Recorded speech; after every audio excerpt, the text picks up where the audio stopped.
Dengue viral से कैसे बचें, डॉक्टर से जानिए। दरअसल खबरें हम आप तक लगातार पहुंचाते हैं। आज हम आपको बताएंगे उस बीमारी के बारे में जो घर घर में फैली है। हर घर में एक ना एक पेशेंट इसी बीमारी से परेशान है, पीड़ित है। तो सोचा क्यों ना आपको उन तमाम एक्सपर्ट डॉक्टर्स के साथ बातचीत करके जानकारी दी जाए, ताकि आप इन बीमारियों से बच भी सकें, और अगर बीमार हो रहे हैं तो क्या आपको करना है, क्या नहीं करना है, ये सब बताया जा सके। तो अगले आधे घंटे आपको बताएंगे डेंगू और वायरल और तमाम मौसमी बीमारियों से कैसे बचना है।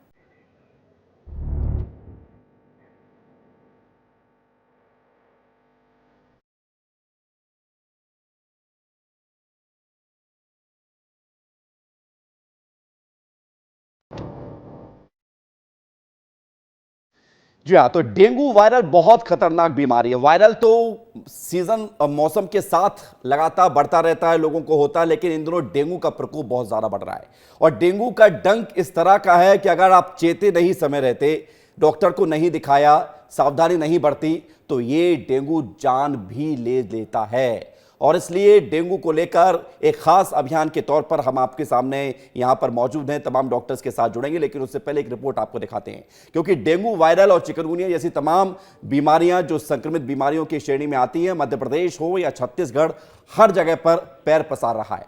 डेंगू के मामले लगातार बढ़ते जा रहे हैं। ग्वालियर में तो आंकड़ा 1000 के आसपास पहुंच चुका है। वहीं इंदौर, भोपाल में भी हाल कुछ ज्यादा अच्छे नहीं हैं।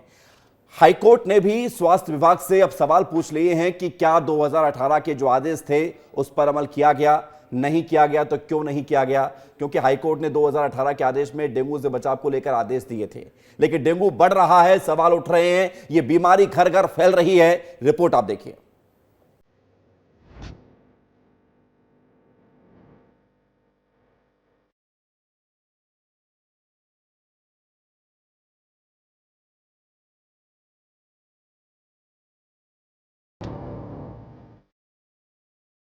चिंता में डूबे इन लोगों के चेहरे की शिकन बयां कर रही है कि डर है उस डेंगू और वायरल फीवर का जो लगातार इन लोगों के घरों के दरवाजे पे दस्तक दे रहा है। डर है उन बीमारियों का जो पूरे मध्य प्रदेश में अटैकिंग मूड में है। रोकथाम हो सकती है, उपाय भी हैं, लेकिन बचना है तो सावधानी बेहद जरूरी है। मध्य प्रदेश में 5 प्रमुख शहरों का हाल क्या है, एक बार ये जान लीजिए। ग्वालियर में डेंगू के 988 मरीज हैं, इंदौर में 437 मरीज, भोपाल में 330, रीवा में 332 और जबलपुर में 325। हालात बुरे हैं लेकिन बेकाबू नहीं। आंकड़े गवाही दे रहे हैं कि मामला बिगड़ा है, लेकिन अभी हालात संभलने लायक हैं। और इन बढ़ते मरीजों के बीच हाईकोर्ट ने भी स्वास्थ्य विभाग के प्रमुख सचिव को फटकार लगाई है। हाईकोर्ट ने कहा है कि 2018 का आदेश अब तक अमल में क्यों नहीं लाया गया। अब 2018 का आदेश क्या है वो भी जान लीजिए। स्वास्थ्य विभाग डेंगू को रोकने की निगरानी करे, खुली लैंडफिल साइट को ढका जाए, जागरूकता के लिए सिस्टम तैयार करें, हेल्थ वर्कर्स को रोकथाम करने की ट्रेनिंग दें, जांच के लिए डिसेंट्रलाइज्ड लैब तैयार करें। कोर्ट के सवाल साफ हैं। जब डिसेंट्रलाइज्ड लैब तैयार करने के लिए कहा गया तो लैब क्यों तैयार नहीं हुई? जब ट्रेनिंग देने की बात हुई तो क्यों अमल में नहीं लाया गया? सवाल सख्त हैं, लेकिन फिलहाल इन सवालों के उत्तर, उपाय क्या हैं, उन पर बात करना ज्यादा जरूरी है। ब्यूरो रिपोर्ट, विस्तार न्यूज। तो आंकड़े डरा रहे हैं, गवाही दे रहे हैं कि ये डेंगू लगातार बढ़ता जा रहा है। वायरल फीवर के भी लोग जो पेशेंट हैं वो अस्पतालों में बढ़ रहे हैं, मौसमी बीमारियों की चपेट में आ रहे हैं। लेकिन बचे कैसे और क्या इसके लक्षण हैं, क्या कारण हैं, क्या निवारण हैं, बताएंगे आपको। अगले आधे घंटे बने रहिए आपके अपने चैनल विस्तार न्यूज के साथ। और हमारे साथ एक्सपर्ट डॉक्टर का एक बहुत बड़ा पैनल जुड़ रहा है।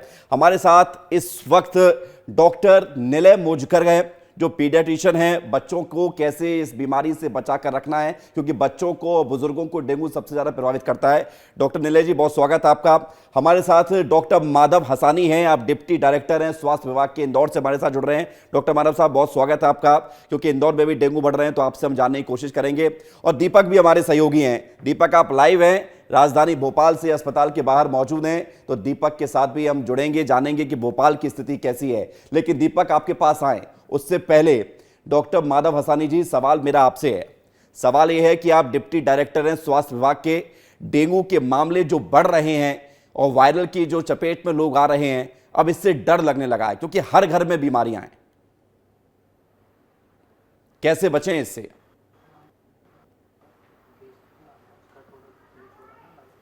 आवाज आ रही है आपको डॉक्टर माधव जी?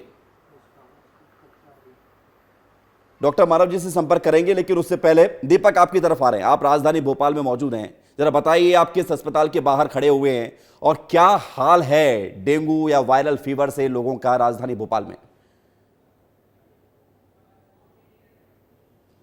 जी बता दें कि मौसमी बीमारी को लेकर लगातार लोग हाल बेहाल है, क्योंकि जिस तरीके से मौसम का परिवर्तन हो रहा है तो कहीं ना कहीं अभी तो शाम का समय तो ज़रूर पेशेंट, क्योंकि ओपीडी नहीं खुली, इमरजेंसी है तो पेशेंट की कमी है, पर यह कह सकते हैं कि सवेरे के समय जब पेशेंट बहुत बढ़ रहे हैं और लगातार हॉस्पिटलों की बात करें तो सभी हॉस्पिटल फुल होते हुए नज़र आ रहे हैं। पर इसके अलावा हम जो मुख्य बीमारी की बात कर रहे हैं, डेंगू या चिकनगुनिया की या मलेरिया की, तो इसके ज़रूर केसेस बढ़ते हुए नज़र आ रहे हैं राजधानी भोपाल में। आज की बात करें तो करीब 330 अभी तक मामले दर्ज हुए हैं और बढ़ते क्रम में थे, पर हालांकि धीरे धीरे घटोतरी भी हो रही है और बढ़ोतरी भी हो रही है। और यदि हम अलग अलग ग्वालियर, रीवा, जबलपुर बड़े संभागों की बात करें तो वहाँ पर भी लगातार डेंगू के मरीज दिखते हुए नजर आ रहे हैं और एक जान भी डेंगू से गई है, एक बच्चे की 9 साल के। और उसके बाद से अब जो हाईकोर्ट का जिस तरीके से फटकार लगाई है हाईकोर्ट ने, उसके बाद तो अब प्रशासन अलर्ट मोड पर भी है और लगातार नगर निगम के अमला जो है जगह जगह जाकर डेंगू के जो मरीज हैं उनके तो चिन्हित कर रहा है। इसके अलावा लार्वा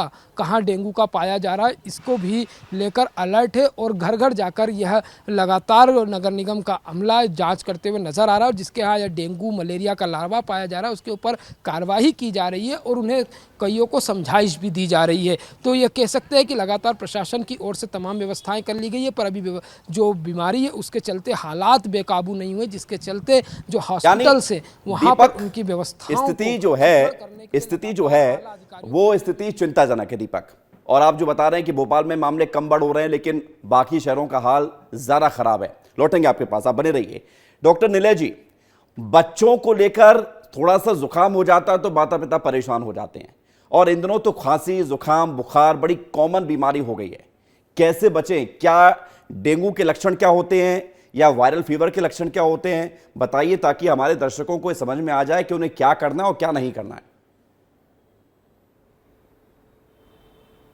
जी नमस्कार, धन्यवाद मुझे बुलाने के लिए। जी पहली बात जो आपने वायरल की वायरल इन्फेक्शन जो होता है वो बेसिकली जो है ड्रॉपलेट से फैलता है। तो अगर मरीज़ों के जिनको सर्दी खांसी है वो खांस रहे हैं, छींक रहे हैं घर में, बड़ों को सर्दी खांसी है तो बच्चों को जल्दी होने की संभावना होती है।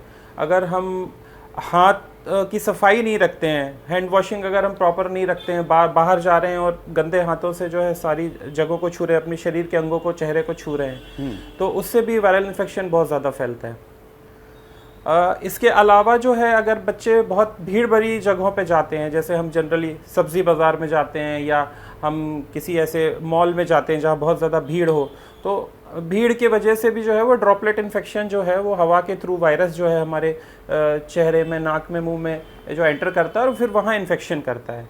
तो बचाव के लिए बेसिकली जो हमको जो ध्यान रखनी होती है बातें कि हम साफ़ सफाई का ध्यान, हाइजीन का ध्यान, हैंड वॉशिंग का ध्यान रखें और गंदे हाथों से चेहरे को ना छुएं। और जब भी घर से बाहर जाते हैं, वापस आते हैं तो आप अपना हाथ और पैर को अच्छे से धोएं और उसके बाद ही जो है घर में जो दूसरे काम डॉक्टर करने हैं निलय वो जी, अब करें। सवाल ये है कि सवाल ये है कि क्या छोटे बच्चे जो अपनी पीड़ा भी नहीं बता पाते, छोटे छोटे बच्चे 1 साल के, 1.5 साल के, 2 साल के, तो उन बच्चों को लेकर क्या सावधानी, कैसे उनको बचाव रखना है? क्योंकि इम्यूनिटी थोड़ी सी कमजोर हुई है, बीमारी उन पर आ जाती है। जी देखिए, छोटे बच्चे जो होते हैं उनके बारे में मैंने जो आपको चीज़ें बताई हाइजीन मेंटेन करने की, इसके अलावा जो दूसरी चीज़ आपको करनी है कि उनके पोषण का ध्यान रखना बहुत ज़रूरी है। क्योंकि अगर बच्चे का खान पान जो है वो अच्छा नहीं है, उसको प्रॉपर मात्रा में न्यूट्रिएंट्स और मिनरल्स एंड विटामिन्स नहीं मिल रहे हैं, तो डेफिनेटली इम्यूनिटी जो है वो नीचे की तरफ रहेगी। तो एक प्रॉपर जो 1 साल का बच्चा है, 6 महीने का है, 1.5 साल का है, उसके लिए जो पोषक तत्व आवश्यक है उनको अगर हम भरपूर मात्रा में बच्चे को वो नेचुरल वे से मिलते हैं, जो कि हम घर में खाना खाते हैं, तो बच्चे की इम्यूनिटी जो है वो स्ट्रांग रहेगी।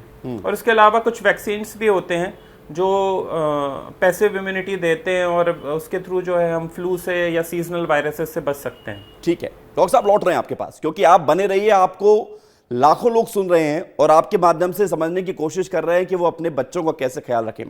डॉक्टर माधव हसानी जी, आप डिप्टी डायरेक्टर हैं स्वास्थ्य विभाग के, आपको मेरी आवाज मिल पा रही है डॉक्टर साहब?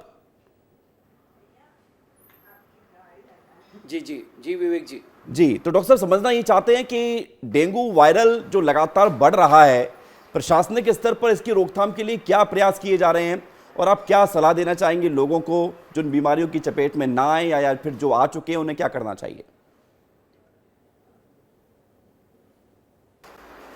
देखिए विवेक जी, जैसा कि हम सभी को पता है, स्वास्थ्य विभाग मूल रूप से बीमारियों के उपचार से जुड़ा हुआ विभाग है ना। जी। लेकिन फिर भी हम लोग अवेयरनेस के लिए, वैक्सीन प्रिवेंशन के माध्यम से काफ़ी बीमारियों को प्रिवेंशन के लिए हम लोग काम करते हैं और विभाग का बहुत बड़ा अमला इसमें लगा हुआ है। जी, इसकी जो बात है डेंगू के प्रिवेंशन की, तो इसमें स्वास्थ्य विभाग और नगर निगम दोनों साथ मिलके बड़े शहरों में और छोटी जगहों पे जो भी लोकल बॉडीज़ हैं वो हमारे कार्यकर्ताओं के साथ मिलके लोगों को समझाइश देते हैं, बीमारी को लेके प्रचार प्रसार करते हैं। और जैसा कि आपने बताया अभी पूर्व में भी कि नगर निगम द्वारा जो जमा पानी है उसको नष्ट करवाया जाना और यदि उसके बाद उसमें से किसी को लार्वा दिखाई दे तो उन पे पेनल्टी लगाना। तो इन सब चीज़ों के अलावा जब तक कि जनता की व्यक्तिगत अवेयरनेस नहीं आती, घर घर में एक एक आदमी को जाके कोई भी विभाग बचा नहीं सकता। आपको अपने घरों में ये सुनिश्चित करना होगा कि आपके घरों के आसपास पानी जमा ना हो, आपके घरों में यदि हो सके तो मच्छर ना आए, और इस तरह की आप जो भी है मॉस्किटो रिपेलेंट जो ड्रग्स हैं उनको भी यूज़ कर सकते हैं। आप नेट भी लगवा सकते हैं, दरवाजे खिड़कियां रिपेयर करवा के।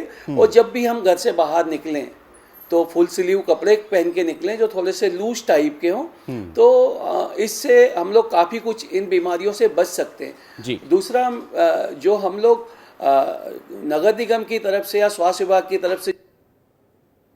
जी डॉक्टर साहब लौट रहे हैं आपकी तरफ, आपका सिग्नल फ्रीज हुआ है, तुरंत कोशिश करेंगे आपसे जुड़ने की दोबारा। डॉक्टर अशोक मिश्रा हमारे साथ जुड़ गए हैं। आप पूर्व अधीक्षक हैं ग्वालियर के अंचल के सबसे बड़े अस्पताल जेएच के। डॉक्टर अशोक मिश्रा जी, स्वागत है आपका विस्तार न्यूज में। डॉक्टर साहब ये बताइए कि ग्वालियर में डेंगू बढ़ रहा है और ऐसी क्या स्थिति है कि ग्वालियर में लोग ज्यादा डेंगू के चपेट में आ रहे हैं? 1000 के आसपास मामले सामने आ रहे हैं, हाईकोर्ट फटकार लगा रहा है, वो अलग है।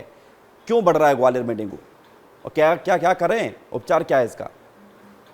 एक्चुअली क्या है कि जी यहाँ पर जो कदम उठाए जाने चाहिए थे वो पूरी तौर पर नहीं उठाए गए हैं। दूसरी, जनता की भागीदारी बहुत ज़रूरी होती है, उसके लिए मोटिवेशन और जन जागरण बहुत आवश्यक होता है, वो प्रॉपरली नहीं हुआ है। उसकी वजह से ये केसेस बढ़ रहे हैं।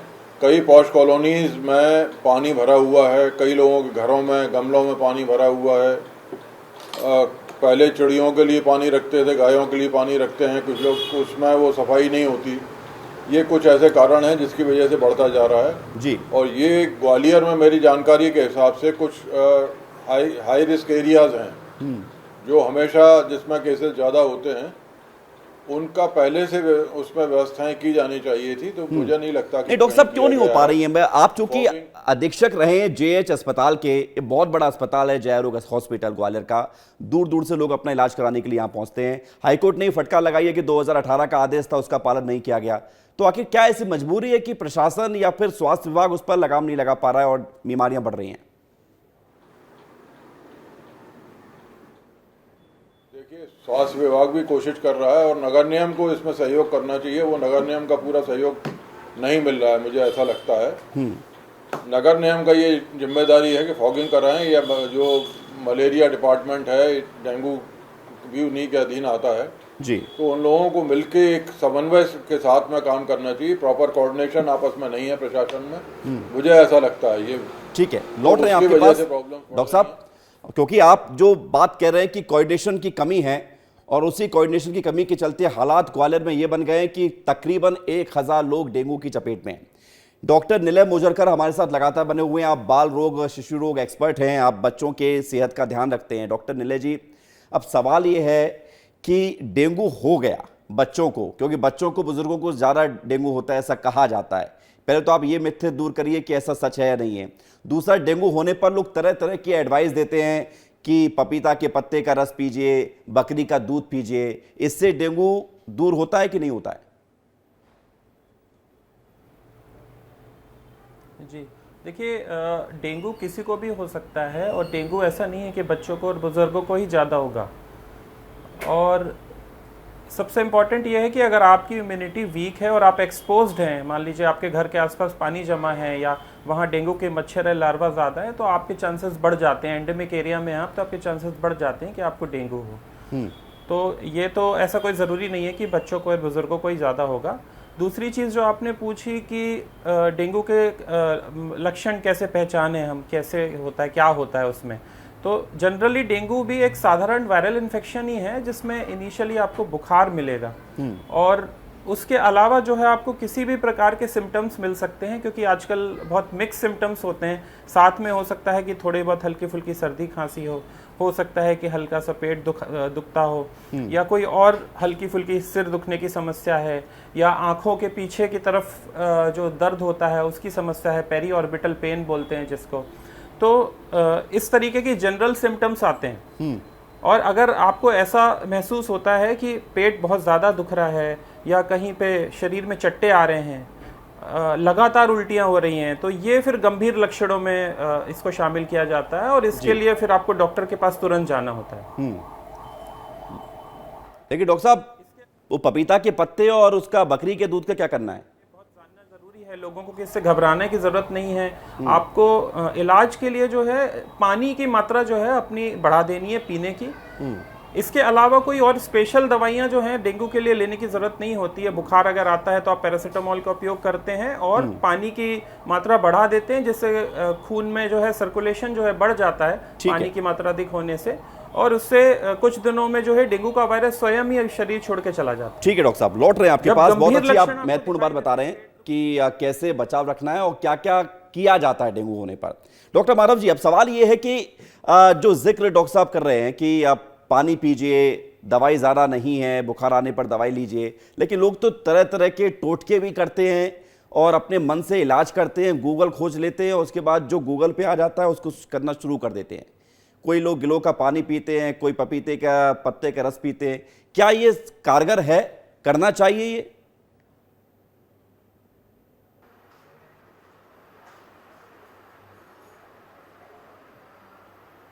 डॉक्टर माधव जी,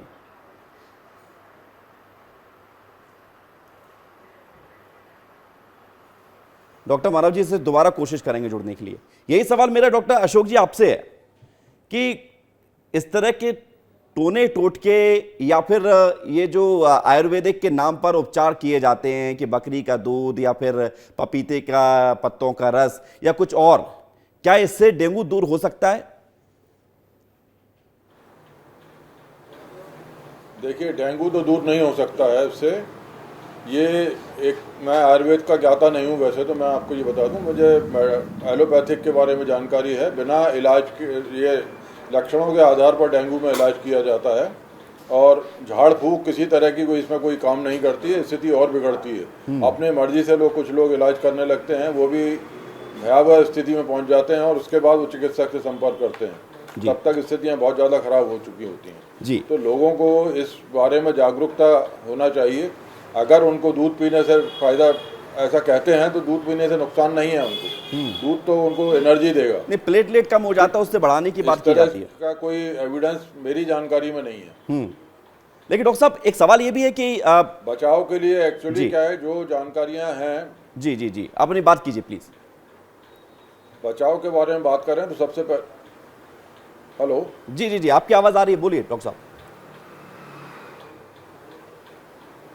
हाँ, जब किसी बीमारी का बचाव करना हो या उसको फैलने से रोकना हो तो उसके लिए सबसे ज़रूरी है हम उसके बारे में समझें, वो कैसे, क्या बीमारी क्या है, कैसे फैलती है, तो तभी हम उसका नियंत्रण कर पाएंगे।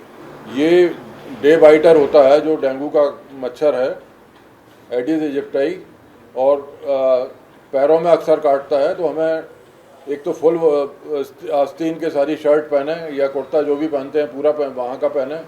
पैरों में बच्चे जो पढ़ते हैं, कई बार देखा जाता है कि वो बैठे रहते हैं, बच्चा काट के चल देता है, या पढ़ने वाला कोई भी बच्चा भी हो सकता है, बड़ा भी हो सकता है, तो उस समय मोजे पहन के बैठे वो, ताकि पैरों में बाइट ना हो। और घर में पानी कहीं भी आसपास इकट्ठा है तो उसको बिल्कुल ये सप्ताह में कॉमन एक दिन फैक्ट कम से है कम साफ डेंगू करें। को लेकर डॉक्टर साहब जो आप बता रहे हैं, और ये लोग कई बार सुनते भी हैं लेकिन अनदेखा कर देते हैं जब तक कि उस बीमारी से जूझते नहीं हैं वो या फिर उनके कोई अपने। आप बने रहिए सभी हमारे साथ डॉक्टर्स, क्योंकि महत्वपूर्ण बात यह है कि वैक्सीन को अगर जिक्र करें वैक्सीन का, तो डेंगू की वैक्सीन को लेकर खुशखबरी मिल रही है। 2 सालों में तैयार हो जाएगी वैक्सीन। 2026 तक लोगों को डेंगू की वैक्सीन मिलने लगेगी, ये खबर आ रही है। भारत में तैयार हो रही है वैक्सीन और इसका ट्रायल भी पूरा हो रहा है। अमेरिकी तकनीक से इस वैक्सीन को बनाया जा रहा है। खास बात है कि आईसीएमआर और पेंसिया बायोटेक दोनों मिलकर वैक्सीन का निर्माण कर रही हैं। 2018 में फेज 1 और 2019 में फेज 2 का ट्रायल पूरा हो चुका है। फाइनल ट्रायल चल रहा है। फिलहाल फाइनल ट्रायल पर यह वैक्सीनेशन का काम चल रहा है और पहले 2 चरणों का अच्छा रिजल्ट भी अब तक एक्सपर्ट्स को मिला है जो वैक्सीन बना रहे हैं। 2 सालों में वैक्सीन तैयार हो जाएगी। तो वैक्सीन को लेकर खबर है और इसी से जुड़ा हुआ मेरा सवाल है डॉक्टर माधव जी, क्या वैक्सीनेशन जिसको लेकर आईसीएमआर तैयारी कर रहा है, वैक्सीन बना रहा है डेंगू को लेकर, आने वाले समय में ये कारगर होगी? उम्मीद की जानी चाहिए कि डेंगू एक बहुत बड़ी जो बीमारी जिस पर राजनीति भी होती है, 2 सालों बाद ये धीरे धीरे करके खत्म हो जाएगी वैक्सीन के सहारे।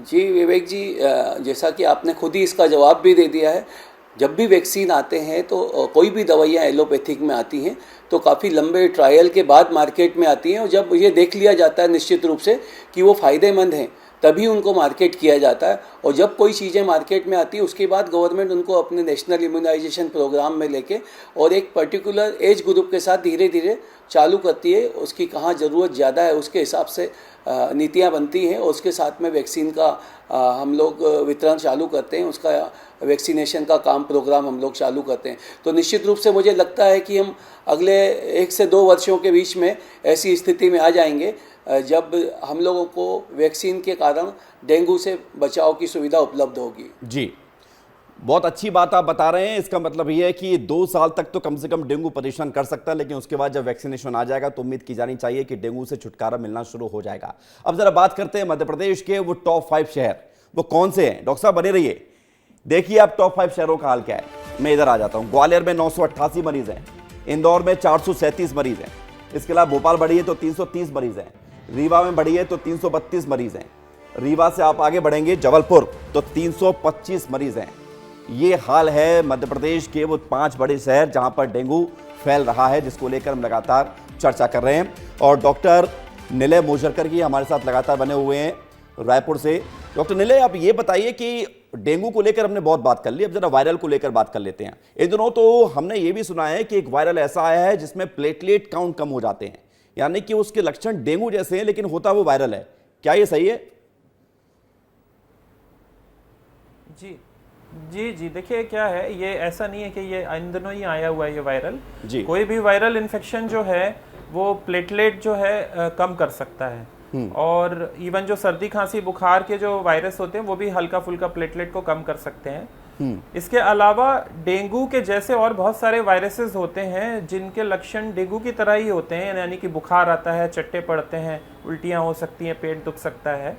तो वो कई बार उसमें डेंगू का रिजल्ट पॉजिटिव नहीं आता है, इसलिए हम उसको कई बार कह देते हैं कि डेंगू की तरह का वायरस है, डेंगू लाइक इलनेस उसको हम डायग्नोसिस में लिख देते हैं। उसका ट्रीटमेंट भी उसी तरह का होता है जैसा हम डेंगू का करते हैं कि इनिशियली सिम्टोमेटिक ट्रीटमेंट करते हैं, बुखार की दवाइयाँ हैं, लिक्विड्स जो है डाइट में बढ़ाना है, और अगर कोई गंभीर लक्षण दिखाई देते हैं तो फिर हम उस मरीज को भर्ती करके और फिर उसका इलाज करते हैं। जी ठीक है डॉक्टर साहब। डॉक्टर अशोक मिश्रा जी, अब सवाल ये है कि क्या कोई ऐसी जड़ी बूटी है, ऐसी कोई दवाई है जिसे खाएं तो डेंगू ना हो, इम्यूनिटी इतनी मजबूत हो जाए कि मच्छर काट भी ले तो भी डेंगू ना हो? संभव है ऐसा? नहीं, देखिए ऐसी कोई जड़ी बूटी नहीं है। वैक्सीन आएगा उससे बचाव हो सकता है, लेकिन ऐसी कोई जड़ी बूटी नहीं है कि जिसको आप खा लें और मच्छर डेंगू से इन्फेक्टेड है और वो काट ले उससे डेंगू ना हो। अगर मच्छर इन्फेक्टेड नहीं है और काट लेगा तो डेंगू नहीं होगा, लेकिन डेंगू से इन्फेक्टेड है अगर वो, तो निश्चित रूप से डेंगू होगा मरीज को। जी। इसके लिए ये भी जरूरी है, एक बहुत इम्पोर्टेंट चीज मैं आपसे चर्चा कर रहा हूँ, जो डेंगू के मरीज हैं जी, उनको मच्छरदानी में रखा जाना चाहिए। ताकि उनको मच्छर ना काटें और मच्छर इन्फेक्टेड ना हो, क्योंकि अगर वो डेंगू के मरीज को काटेंगे तो इन्फेक्टेड होंगे और दूसरों को काटेंगे तो इन्फेक्शन फैलेगा।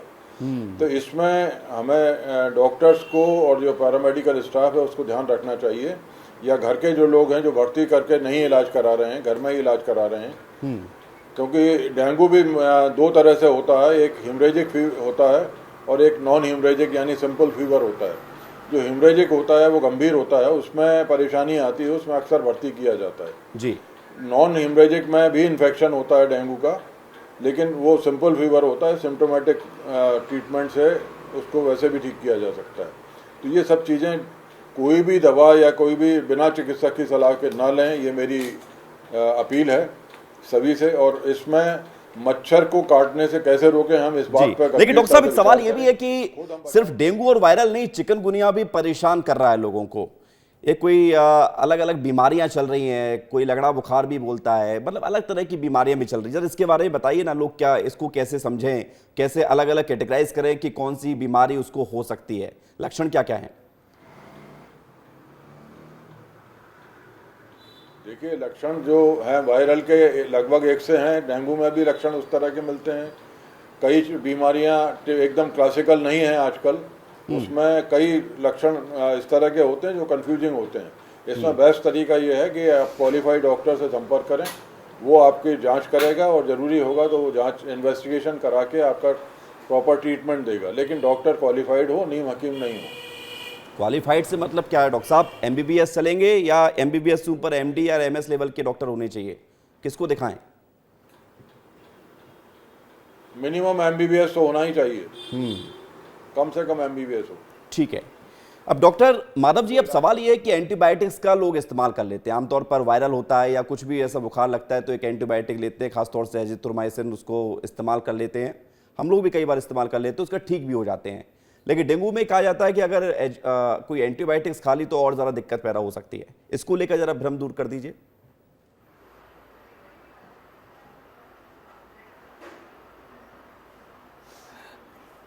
विवेक जी, इस संबंध में मैं बताना चाहूँगा, मध्य प्रदेश शासन ने स्टैंडर्ड ट्रीटमेंट गाइडलाइंस जारी करके रखी है, जिनका अमूमन हमारे समस्त शासकीय चिकित्सालयों में पालन होता है।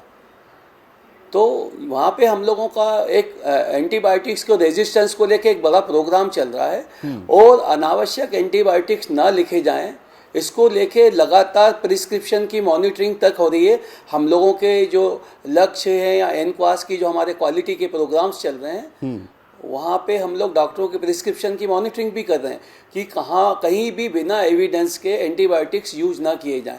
तो जैसा कि अभी डॉक्टर अशोक सर ने कहा कि निश्चित रूप से यदि आप क्वालिफाइड डॉक्टर्स के पास जाएंगे तो जो आवश्यक है वही आपको उपचार मिलेगा, और अनावश्यक रूप से आप 2-3 दिन एंटीबायोटिक्स खा के और फिर एंटीबायोटिक रेजिस्टेंस पैदा करेंगे, और ये चीजें समाज के लिए बहुत खतरनाक हैं, क्योंकि आने वाले समय में हमारे पास इन्फेक्शन कंट्रोल के लिए एंटीबायोटिक्स नहीं बचेंगे। जो कोशिश, ड्रग रेजिस्टेंस बहुत ज्यादा हो रहा है। ये सरकारी अस्पताल में तो चल रहा है, लेकिन प्राइवेट प्रैक्टिस करने वाले डॉक्टर्स हो सकता है इसका इस्तेमाल कर रहे हो, तो इसको लेकर कोई निगरानी की जा रही है क्या?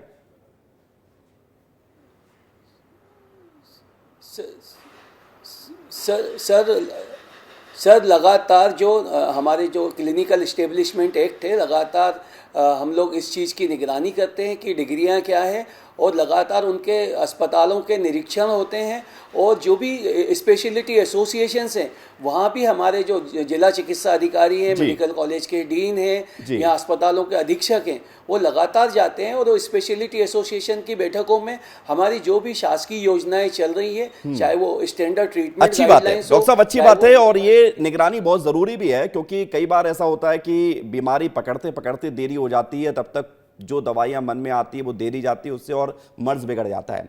डॉक्टर नीलेश जी, अब सवाल मेरा ये है कि वायरल और डेंगू कितने कितने दिन का होता है? एक ये भी सवाल आया मेरे पास पूछने के लिए कि कई वायरल बुखार 3 से 5 दिन या 7 दिन तक चलते हैं, लेकिन अब तो खबर ये भी है कि 10-10, 12-12 दिन तक वायरल ही ठीक नहीं हो रहा है। तो क्या ऐसा संभव है कि जल्दी ठीक कर लें वायरल या डेंगू? जी बिल्कुल नहीं जी, ये ऐसा संभव तो नहीं है। बीमारी जो है अपना समय लेकर ही जाती है, और 3 दिन भी वायरल इन्फेक्शन हो सकता है, इवन 15 से 20 दिन भी वायरल इन्फेक्शन चलता है।